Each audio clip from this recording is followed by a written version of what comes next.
Thank you for having me. Thank you for being on here. And I just want to start out with the Brexit. Coming out of the corporate media, the government, we heard a lot of fear-mongering before the vote about, how the entire system was going to collapse and how people weren't going to be able to make it. And then we had the Brexit, which was an advisory referendum, and nothing really happened. But we hear today that Labour leadership candidate Owen Smith, he has vowed to stop the government from triggering Article 50. Do you think the powers that be will allow the country to leave the EU? The answer to that one basically is that the referendum gave a clear vote for Brexit, and the government will ensure that we do leave the EU. That is absolutely clear. Now, of course, what we don't know what the terms are. There is perhaps room for a little bit of fudging, if you like, in the negotiations. But from what I know of Liam Fox, who is actually quite aggressive on this, he's the minister who's in charge of the trade negotiations, and also David Davis. They're not going to be fobbed off like that at all. And I mean, the reality of the situation is that we are in a very strong negotiating position. It's the EU that has got the problems rather than us. I mean, we can have new trade agreements tomorrow. All we need to do is go along to talk to our old Commonwealth friends and say, right, we're open for business. And free trade is immediate. I mean, the basis of free trade is extremely simple. You can sell your goods to us so long as they comply with our health and safety and product requirements. As long as you comply with those, it's a free market. The condition is that we want free access to your market as well on exactly the same basis. You can sign that tomorrow. You don't need to spend 30 years trying to get if you like, a transatlantic TTIP agreement, which is never going to happen. It's the whole of the sort of trade negotiation thing has gone into the most ridiculous amount of sort of politicking and special interests and all the rest of it. It's actually quite easy to resolve. And the one thing that the EU, I think, will learn very, very quickly is they don't actually hold the cards. If they want to stop us undercutting them in the global marketplace, then they better come to an agreement with us. That is the message that we need to get over to the European Union. Why are there parts of the government why do they want to stay with the EU? What is their purpose, and what benefit would it be to stay with the EU? Well, I mean, it's really just a question of we all like the status quo. We don't like change. And you've got sort of huge swathes of the economy, like farming and all the rest of it, who get subsidies from the EU. And you're threatening to take away these subsidies. The scientific community gets research subsidies from the EU. You're threatening to disrupt that arrangement. So nobody actually likes the disruption that a divorce from the European Union actually implies. But it's actually a very, very idle approach to the whole thing. The EU is very restrictive in terms of trade. We send net money to the EU of very significant amounts, and not only that, but what we don't send, what comes back here, is not determined by our government how it's spent. It is determined by the European Union. So, in a sense, the whole thing is actually a very, very inefficient way of doing business. And I think, to my mind, the most important thing was not so much that, because our government is perfectly capable of screwing things up just as much as any government in Brussels. The thing that really mattered, I think, above all, was the democratic deficit. There is no democracy in Brussels. It specifically rules out any legitimacy of things like, national elections, referenda, and so on and so forth. This is why they told the Irish, well, you have a referendum on I think it was the Lisbon Treaty. Your people didn't get it right. Go and ask them again. So they did. And the second time they got it right, which is actually what the EU wanted. I mean, there is no democracy in Brussels. It's as simple as that, and that is bad. It is fundamentally bad.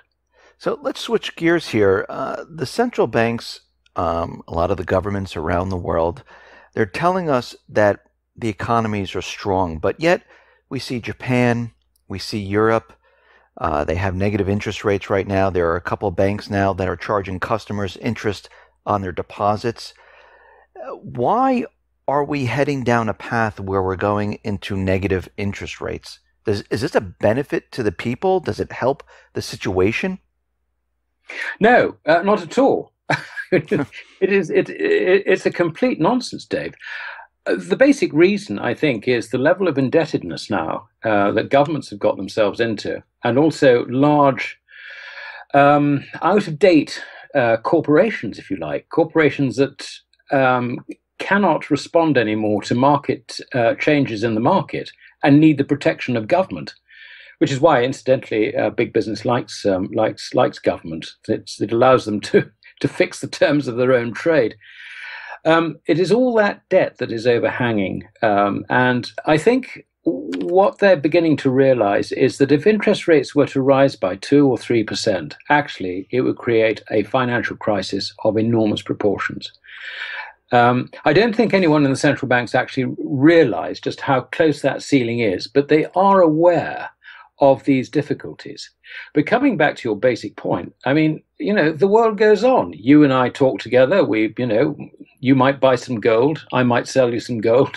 We might, when I look at what's going on outside my home here in the West Country in England, I can tell you the tourists are on the road, the white vans, all the traders are on the road, the tractors are gumming up the roads. It's busy. It's very busy. Things go on normally. It's just that government intervenes and screws things up. They're trying to do that very desperately by managing interest rates in such a way that asset prices give an illusion of wealth. And also, anyone who is heavily in debt, if you like, doesn't worry about the debt, doesn't try and cut his spending. It's all sort of to do with this sort of myth, if you like, that government actually can come up with something better than what the market's doing. And they've got to the point where the market, without that intervention from central government, threatens to fall over. Do you think the market is open and free today, or do you think the central banks control the market? It's certainly not open and free. If you rig the interest rates, then basically you are rigging the whole market, because interest rates, the difference, if you like, between possession of money today and the possession of that money at a later date, or having the use of that money at a later date, that is what interest rates really are all about. And if you drive those interest rates to zero, you're saying, in effect, there is absolutely no preference between me having my money in my hand and me giving that money to someone else to use for a period of time, which is complete nonsense. It's the bird in the hand is worth two in the bush, that old sort of thing.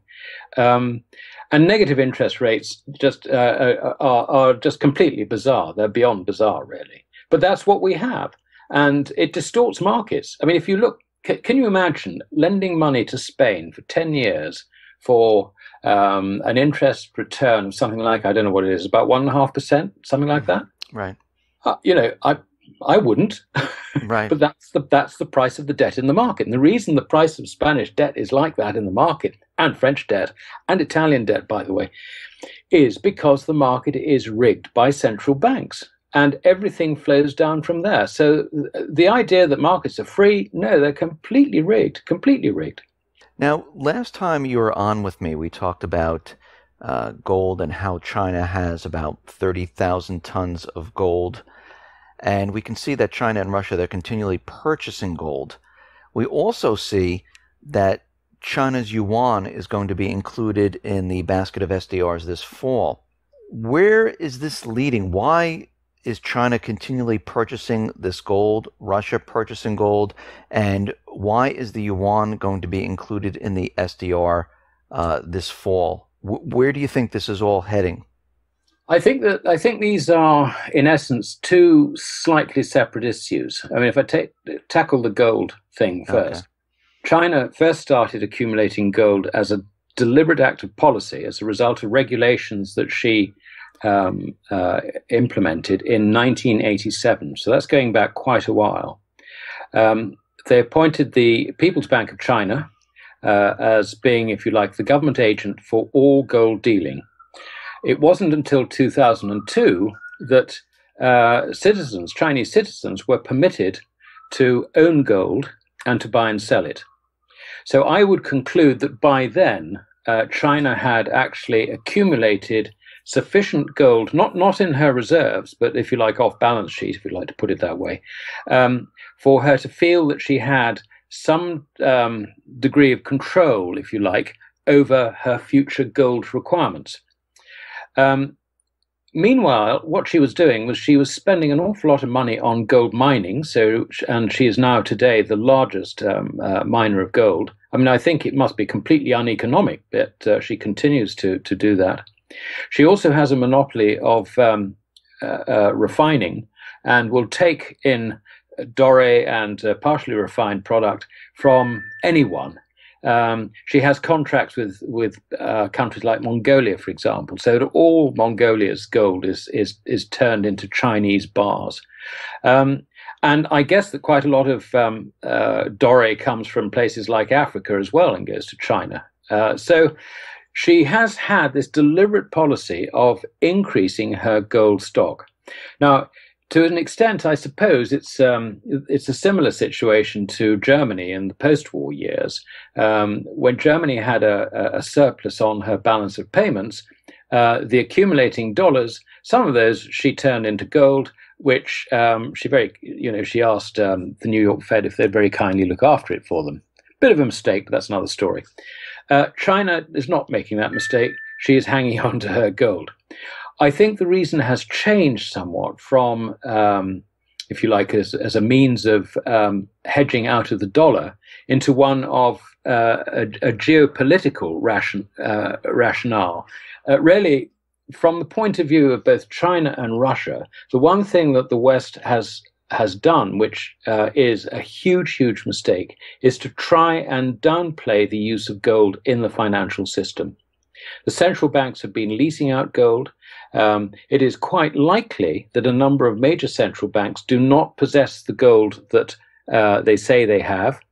I feel almost certain that even if they do possess gold, that a lot of that gold has more than one claim on it.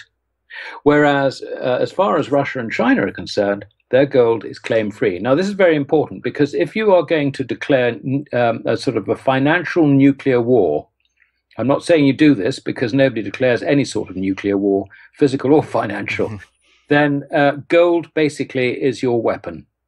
And they now control the gold market. And as a result, they have to, the West in effect cannot try and bankrupt China, if you like, confiscate her assets. I mean, one of the things that various people have suggested in sort of war game scenarios is that because China owns, I can't remember what the figure is, about $1.3 trillion worth of Treasury securities.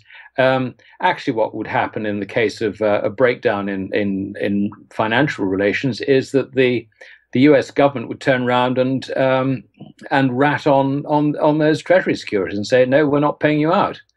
Okay, fine. Well, if that's the case, the gold price is going to be $50,000 or whatever. Stuff that in your pipe. So you can see that it is, if you like, as far as they're concerned, the ultimate insurance which guarantees the West's behavior. That's really why they're doing it. The second question you asked was the implications of China joining the SDR and so on and so forth. That, as I said, is a slightly different thing. China is trying to expand her trade and meanwhile getting away from having to trade in dollars. One thing that you should know is that under the banking system, the way it works with Vostro and Nostro accounts is that all dollars dealt let's say by Chinese entities, are actually settled in New York. So the US government, if it cares to know, knows every transaction that every Chinese corporation handles in dollars. They're fully aware of it. They're fully aware of all transactions all around the world in dollars because everything settles through the major banks in New York. So that is something that China does not want. She deliberately tried to get away from that situation. I think it was in September 2014 when, if you like, an agreement, which has never really been made public, or the details haven't been made public. China came to an agreement with Britain that they would work with Britain through Hong Kong to develop China's international financial requirements and the international market for the yuan. So, but the whole rationale behind that was to keep it away from New York. So that is what she's doing. She's trying to get away from the US dollar, and in doing so, she's trying to promote her own currency for trade settlements. So in future, she'll be buying her oil in yuan where she can. She's already pricing oil in yuan in Shanghai. She will buy her gold in yuan, which, again, she's already got contracts going in yuan for gold, and virtually all the other commodities and loans that she makes to other countries will be denominated or repayable in yuan. So there is some talk that China has been purchasing all this gold to have a gold-backed yuan. Do you see that happening at all? It's difficult to know. That really is. That it's we can speculate about that. What I see really is the Chinese would like, as much as possible, to have the yuan as the currency throughout Asia. And if she is going to achieve that objective, then she has to demonstrate that the currency has a soundness in it. Now, as gold bugs, we would turn around and say, well, that basically means it's got to be backed by gold or be convertible into gold. I think that's probably true.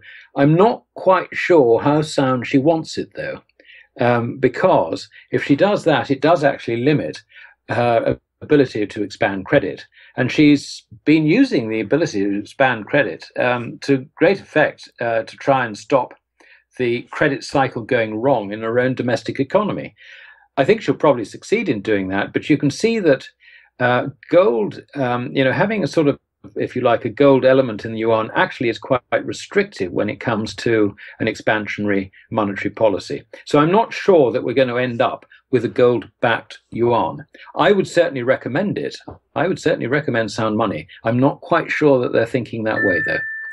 Now, during the times when the market is crashing or industrial production, manufacturing is crashing, they always blame everything on China, especially here in the U.S., the corporate media saying, oh, the reason for all this, it's because of China. Their economy is failing. It's not doing well. How do you see China's economy actually doing? I think people have been misreading China hugely because if China was literally behaving like an advanced Western economy, yes, there is, if you like, a credit-driven business cycle which threatens to descend into chaos, crisis, recession, slump, however you like to define it. But that's not the case. It's actually still a command economy. Everybody, basically in Beijing, they run the economy, and if X million workers have got to move from province A to province B, they are moved. It's as simple as that. You don't get the sort of things that we get in our economies, where politicians are sort of kowtowing to this pressure group, that pressure group, and as a result, you have a financial system which has to be accountable, if you like, at least to the political class. Now, in this case, in China's case, it's a very different economy. They work on the basis of 5-year plans. I'm not advocating 5-year plans at all, but the reality is that it turns their approach into a mercantilist approach.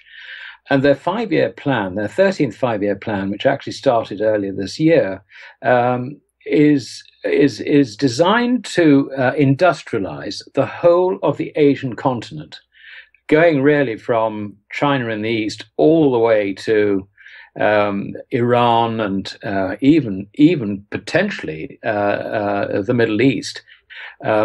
Not that that needs an enormous amount of industrialization, but you can see that with Silk Roads, with the establishment of the Asian Infrastructure Investment Bank, etc., the amount of money that's going to be invested in infrastructure development throughout Asia is going to be enormous over the next 20 years. And that's going to be her focus. On the domestic front, she is altering the characteristics of her economy from manufacturing cheap goods for the rest of the world into high-tech manufacturing, into providing services for a growing middle class. I mean, the middle class in China, I think probably already, mind you, how you define the middle class is another thing, but I think it probably is close to or exceeds the entire population of the United States. And if it doesn't do it now, it will do shortly. So you can see that the whole of the Chinese nation has changed hugely over the last 10 to 15 years. And the leaders in China recognize this, and they are adjusting their economic policy accordingly. So the idea that you have a sort of a credit-driven crash and burn type cycle in China, I think it's a lot more complicated than that, and I wouldn't actually see it happening, because I think they have got such a grasp on things that they can ride through, particularly with the prospect of infrastructure development. They can ride through pretty well any crisis that I can foresee. So while China is doing this throughout Asia and Africa, how does this affect the United States? I don't, well, from the point of view of the US economy, I don't think it affects her at all, other than the knock-on effect that demand for raw materials might create. And that certainly is an issue. I think demand for raw materials with some 3.5–4 billion Asians, if you like, industrializing over the next 20 years, I think that the prices of raw materials are likely to rise quite significantly. I mean, that's a long-term trend, I would say, rather than necessarily a short-term trend. So it has an effect that way. But don't for a moment think that the US government is going to get sort of lots and lots of lovely opportunities for large US businesses in Asia. I think you're almost explicitly excluded unless your incoming president, makes very, very strenuous attempts to improve relations with China. So we know that Obama is trying to push the Trans-Pacific Partnership throughout the world. And they're saying if this is not passed, then China wins out. Well, I think the attitude says it all. We're against China. We've got to stop China. That's effectively what President Obama is saying, and it's completely the wrong approach. I mean, I would not be surprised to see Japan, who is traditionally an enemy of China. Japan, I think, has got a lot of manufacturing investment in China. The ties, if you like, with I mean, apart from at the top political level, but the ties, let's say, under the table, the commercial ties with China are absolutely enormous. I cannot see how Japan can continue to not be involved with the Asia Infrastructure Investment Bank, and I would be very surprised if there isn't a move from Japan in that direction. America is aware of this, and I think they are desperately trying to stop this sort of flood, if you like, of Asian countries finding that they're aligning them, their interests are more aligned with China than with the United States. The United States as a Pacific power in that sense, in terms of commerce, is history. The trading future is very, very much China, and it's that blowback that the Trans-Pacific Partnership is trying to stop. So let's move on to gold here. Back in December, we saw gold around 1,050, and gold has been rising ever since that time, and we're like 13 and change now. Why is gold now all of a sudden making a leg up, and do you think it's going to get much higher as time goes on? It's an interesting question. I mean, I've been of this opinion for some time, but we're beginning to see some converts from unexpected quarters. Rothschild Investment Trust, for example, which is a very, very conservatively run fund, if I can put it that way. It's what we call an investment trust. I don't know what the equivalent would be in America. It's a conservatively run fund. It's a very large fund. But as of the end of June, they had increased their gold exposure to approximately 8%. And the chairman, Lord Rothschild, said that the reason for this is that effectively there's so much monetary experiment going on that we face an uncertain monetary future. And that is why they have increased their interest in gold. Now, we have seen that instead of China and India taking the bulk of of physical supply, that has now been augmented by demand for ETFs. The amount of gold that's gone into ETFs this year has actually been very, very substantial. But it's not just ETFs. If you're, running, let's say, a very large fund, and you decide that you need to have a little bit of insurance against the uncertainties, the monetary uncertainties that we have at the moment, particularly when the cost of that insurance is so low, in the sense that you're not getting paid, by holding bonds very much and all the rest of it. So the cost of holding this insurance is actually very low. Then you begin to think, well, perhaps we ought to increase our allocation into gold. And there is nothing like a move up from, as you say, about $1,050 to the current level to make gold and silver just about the best performing assets this year so far. If you're a fund manager, you've missed it, and you think, damn, I wish I had some gold and silver, you'll be looking to buy it, to accumulate it. You'll be looking to have a position. So on setbacks, you'll probably accumulate. If you don't get the setbacks, you're probably panicking in any way. And the other thing that's happening is that a lot of these funds are beginning to acquire positions through the futures markets, which actually is not an expensive way of doing it. They don't necessarily think in terms of, the world's going to fall apart, this is proper insurance, I've got to actually have physical gold. They don't necessarily think that way. They're just thinking in terms of portfolio exposure. So that's changed the characteristics of the futures markets quite significantly. And this is something now, once you've got the trend underway, I think it's very, very difficult for the bullion banks to keep a lid on the price, and I would expect the trend now to continue. I can see where the buying is coming from now and in the future to continue this trend. Do you think this is a good time to get into physical gold? I never give investment advice. Okay. Sorry about that. Let me ask you this. A lot of people are talking about there's going to be some type of market correction. Do you believe there is a market correction coming soon? Well, a market correction is inevitable. I mean, you've only got to look at the bond yields and know that they're completely, ridiculously low. What follows from that is some sort of normality, and normality will be a massive fall in bond prices. If you get a massive fall in bond prices, then you're going to get a fall in equities, because that is what's really been driving equity markets, I think, more than anything, certainly a lot more than corporate results. So yes, I do see markets falling very substantially, and I do see that creating substantial problems, particularly for some of the banks. I mean, if you look at the European banks, they're all loaded up with wildly overvalued government debt. They are very, very highly geared. I suspect that quite a lot of what they say is on their balance sheet in terms of real assets is probably not there. I mean, we had an example the other day of the Bank of Ireland manufactured deposits, basically by lending the money to an in-house insurance company, which then the money then came back on the balance sheet looking at like deposits, which showed that the bank was, sort of well funded and not reliant on money markets. I mean, it was fraudulent. Now,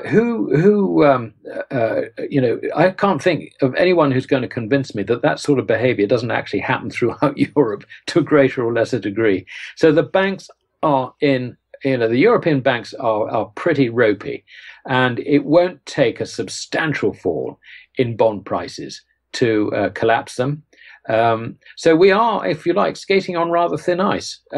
Having said that, it is the function of central banks nowadays to ensure that this reality never actually hits us. So, and they've become very good at it. So they will put off the evil day yet again, yet again, yet again. But I think the one thing that you can't deny is that bond yields, bond markets are wildly overblown, and at some stage that will correct. Alasdair, when we have this market correction and banks fail, what happens to the everyday person's, savings, retirement, and things like that? What will happen to all of that? Well, I think we should say if banks fail, because central banks will move heaven and earth to ensure they don't fail. I think that the problem that many savers have at the moment is one actually they're not even hardly aware of, and that is that these very, very low interest rates are absolutely killing their pension funds, their pension plans. I mean, if you retire from a company and you're relying, you're now in your 70s and you're relying on a pension from the company to keep you in your old age, that actually is, it's not properly funded anymore. And that, I think, is very, very dangerous and will come as a very nasty shock to a lot of people.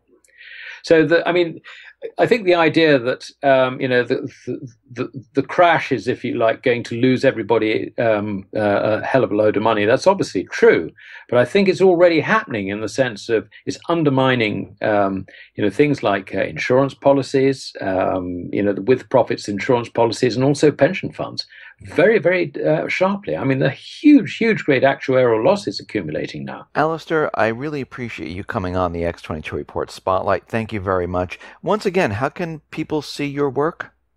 Well, if you go to Gold Money, we've actually updated. We've sort of redone the site. But if you go to Gold Money, goldmoney.com, and if you go under the Wealth, there's a sort of menu at the top, and click on Wealth, you will get another drop-down menu which shows our research. And I write Gold Money Insights, and I also do a weekly market update, which, for those of you who do have investments in gold and silver, you might be interested in reading. Alasdair, once again, thank you for being on the Spotlight. That's my pleasure.